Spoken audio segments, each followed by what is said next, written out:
আসসালামু আলাইকুম সুপ্রিয় দর্শক মণ্ডলী, আমি professor doctor Mohammad Abdul Aziz, professor of haematology, Bangabandhu Sheikh Mujib medical বিশ্ববিদ্যালয়ে কর্মরত আছি এবং আমি আমার একটা বৈকালিক সেন্টার আছে যেটার নাম হেমাটোলজি সেন্টার। এটা হাতিরপুলে অবস্থিত। সেই হেমাটোলজি সেন্টার হাতিরপুল থেকে আপনাদেরকে আন্তরিক অভিনন্দন ও শুভেচ্ছা জানাচ্ছি।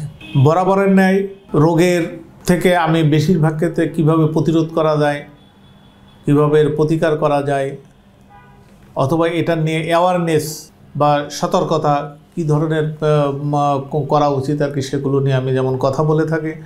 এবং সেটা আমার এখানে আমার এই যে আজকে যে ভিডিওটা যাবে আর কি, আমি সেটা আপনারা যদি খুব মাইনুটলি যদি অবজার্ভ করেন দেখবেন যে একটার সাথে আর একটা লিঙ্ক আছে। তো আগেরটা যেটা আমি যে প্রথম পর্বে যেটা বলেছিলাম, আমি লিম্ফোমা নিয়ে কথা বলেছিলাম। সেই লিম্ফোমাতে ছিল ওখানে আমাদের লিম্ফোমা কী জিনিস, অর্থাৎ কাকে লিম্ফোমা বলা হয়, সেই সাথে সাথে লিম্ফোমা কেন হয়, এগুলো নিয়ে আমি কথা বলেছিলাম। তো স্বাভাবিকভাবে এর পরের ধাপগুলো আসবে যে লিম্ফোমার কয় টাইপের হতে পারে, কোন টাইপের ডায়াগনোসিস কীভাবে হয়, কোন টাইপের চিকিৎসা কী হয়। তো সেটা নিয়ে আমি আজকে আপনাদের সাথে আলোকপাত করব এবং সেটা আমি আজকে আপনাদের লিম্ফোমা দুই ধরনের, হজকিন্স লিম্ফোমা এবং নন হজকিন্স লিম্ফোমা। হজকিন্স না হলে সেটাই নন হজকিন্স লিম্ফোমা। তাহলে হজকিন্স লিম্ফোমা কি, আমরা কীভাবে আমরা ডায়াগনোসিস করব। আমি আবারও একটু যদি পিছনের দিকে যেতে থাকি, যে তিনটা জিনিস কার্ডিনাল সিমটম থাকতে হবে তাদের, জ্বর থাকতে হবে, ঘাম থাকতে হবে, সাথে সাথে ওয়েট লস থাকতে হবে, ক্ষুধা মন্দা থাকতে হবে।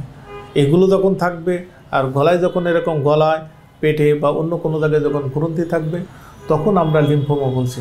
এখন লিম্ফোমা আমি আজকে কথা বলতে এসেছি হজকিন্স লিম্ফোমা নিয়ে। এখন এই হজকিন্স লিম্ফোমা এগুলো কিন্তু অ্যাকচুয়ালি ডায়াগনস্টিক একটা টুলস, যে কিভাবে বায়োপসি করে তারপরে ডায়াগনোসিস আসে। তো বায়োপসির আগে আসলে হয় কি যে আমরা যাই করি আর কি, যে আমাদের কিন্তু হেমাটোলজিস্ট হিসেবে রোগ যেমন হেমাটোলজি, তো হেমাটোলজির একটা গোল্ড স্ট্যান্ডার্ড টেস্ট আছে যেটার নাম আমার CBC বা কমপ্লিট ব্লাড কাউন্ট। এখন কমপ্লিট ব্লাড কাউন্ট যখন আমি দেখি যে এটা যদি নর্মালের নিয়ার নর্মাল বা নর্মাল থাকে আর কি, তখন আমি এই যে লিম্ফ যে গলায় যে বড় বড় যে গুটি হয়েছিল সেই গুটিগুলো আমরা বায়োপসি করি। কিন্তু বায়োপসি কিন্তু সমস্যাটা অন্য জায়গায় আর কি। সমস্যাটা কি হয় যে আমরা বাইরে থেকে শুনে আসি আর কি, কারণ রোগ যখন এটা তো আর ঘরে ঘরে না, যেমন টিবি, টাইফয়েড বা ভাইরাল ফিভার যেমন ঘরে ঘরে হতে থাকে আর কি, বা নিউমোনিয়া মানুষ শুনতে শুনতে সব বুঝে যায়, এটা কিন্তু এরকম ঘরে ঘরের রোগ না আর কি। তো সে ঘরে ঘরে রোগ না থাকলে মানুষের জানাও এখানে কম থাকবে আর কি।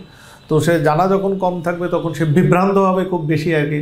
হসপিটালে এসে প্রথম এসে বলবে যে তুমি এটা বায়োপসি করে নিয়ে আসো, কিন্তু বায়োপসি করতে এসে দেখে যে সে তাকে ওই ডাক্তার সাহেব FNAC ফাইন নিডল অ্যাসপিরেশন না করে সে বায়োপসিতে যেতে চাবে না আর কি। তো এখানে প্রথমে ধাক্কাটা খেতে থাকে। তো আসলে সব কিছুর একটা গুরুত্ব আছে যে কেন এগুলো করা হয়েছে। ফাইন নিডল অ্যাসপিরেশন মানে একটা নিডিলের মাথায় দিয়ে যতটুকু আছে আপনার সুচ আছে সেটা দিয়েই আপনাকে ওই গ্রন্থি থেকে টিস্যু রস নিয়ে আসা হয় আর কি। তো নিয়ে আসলে কি হবে, এখানে ডায়াগনোসিস আপনার ঠিক নাও হতে পারে।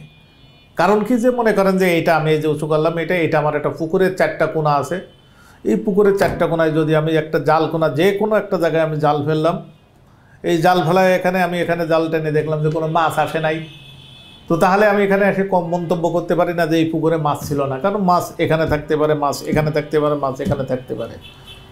তো ঠিক এই যে FNAC fine needle aspiration cytology এইরকমই আর কি, যে একটা নিডিলের মধ্যে কতটুকুই বা আসে আর কি। তো সে যদি একটা বলে যে তোমার কিছুই নাই, নন স্পেসিফিক লিম্ফেডিনাইটিস, এতে বিভ্রান্ত আরও বেড়ে যেতে পারে, ভিতরে রোগ থেকে যেতে পারে। এই জন্যে যা আসেন আপনারা যখন FNAC করতে বলা হয়, যে এটা জাস্টিফিকেশানটা এই কারণে আর কি, যে ওটা আগে দেখে নেন। আর নাই মানে যে আপনি এটার থেকে সরে যাবেন আবার বাড়িতে ঘুমায় থাকবেন, সে ঘুমায় থাকার কোনো সুযোগ নাই।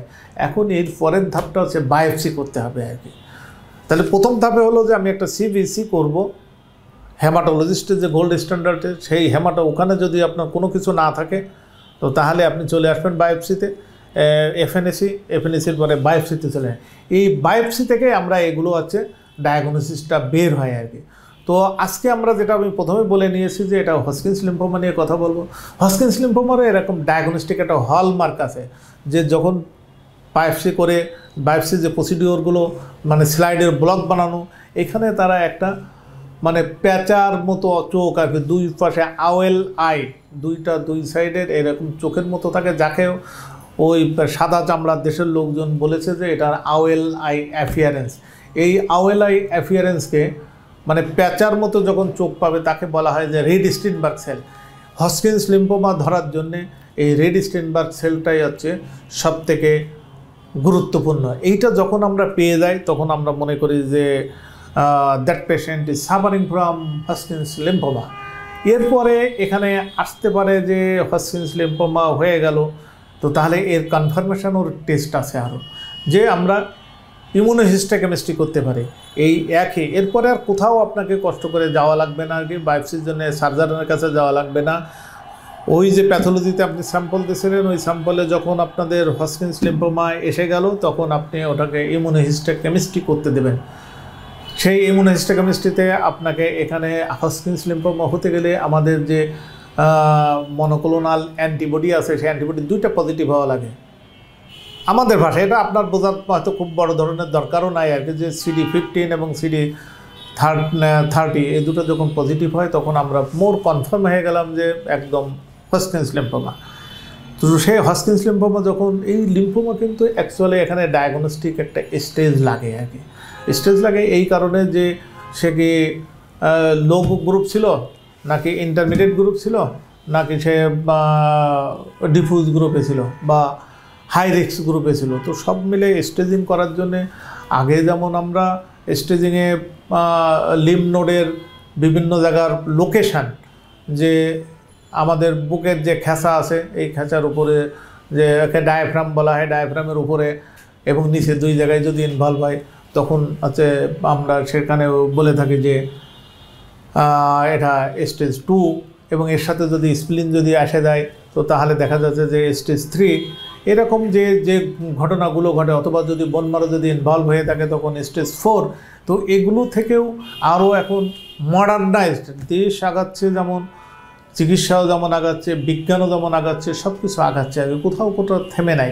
তো স্টেজিংয়ের জন্যে আরও উন্নত চিকিৎসা পদ্ধতি বা উন্নত ইনস্ট্রুমেন্ট, যেটা আপনারা বাই দিস টাইম শুনে গেছেন আর কি, ক্যান্সার মানেই যে একটা স্টেজিংয়ের জন্য যে টেস্ট আছে সেই টেস্টের নাম FDG পেট স্ক্যান। এই পেট স্ক্যান দিয়েই আমরা বুঝতে পারি যে সে এখন কোন স্টেজে আছে। এখন স্টেজিংয়ের পরে আসে যেটা চিকিৎসাটা এখন সে কী পাবে।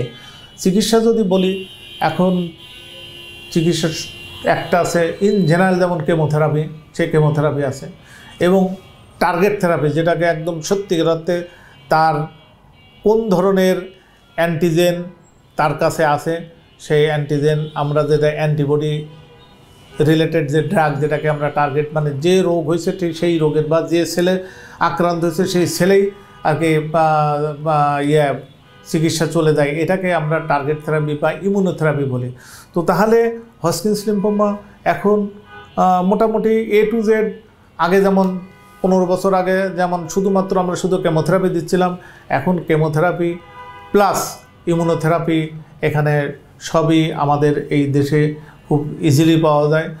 সেই আমি মনে করি যে এর জন্যে আমাদের এই যে ওষুধ কোম্পানি যারা আছে, সে যারাই নিয়ে আসুক আর কি, তাদেরকে যথেষ্ট তাদের আমি ভালো মনে করি যে জিনিসটা আগে পাওয়া যাচ্ছিল না। আর সদাশয় সরকারের প্রতিও আমার একটা কথা, যে অ্যান্টি ক্যান্সার ড্রাগ আগে এই দেশে তৈরি হতো না, এখন তৈরি হচ্ছে, পেশেন্টের উপকার হচ্ছে। এখন আমি পেশেন্টের দোরগোড়ায় যদি এগুলো সুন্দর সুন্দর এসব ওষুধ যদি টার্গেট থেরাপি যদি আমি পৌঁছায় দিতে পারি, পৌঁছানোর জন্য একটাই কথা, যে এই ড্রাগের উপর থেকে যদি আমরা তার শুল্ক কমাতে পারি তাহলে কম দামের মধ্যে তারা পেয়ে যাবে আর কি। সারা বিশ্বে এগুলো করা হয়, আমাদের দেশেও আমরা মনে করি যে আমরা আস্তে আস্তে আমরা হয়তো এদিকেই আগাবো, এবং পেশেন্ট যাতে বেনিফিটেড হয় সেই বেনিফিটের কথা মাথায় রেখে আমরা একসাথে, ক্যান্সার যুদ্ধ কিন্তু একা কোনো দিন করা যায় না, এই যুদ্ধ সম্মিলিতভাবে করতে হয়। সেই সম্মিলিতভাবে যদি আমরা করতে পারি তাহলে এই দেশ থেকে এই ক্যান্সারের অন্তত যে হিউজ সমস্যা, একটা রোগী যেদিন জন্ম নেয় সেই জন্ম থেকে মানে জ্বলছে এরকম একটা অবস্থা সবার মাথার মধ্যে থাকে, আতঙ্কগ্রস্ত থাকে। সেই আতঙ্ক অন্তত অনেকটু কিছু দূরীভূত হবে।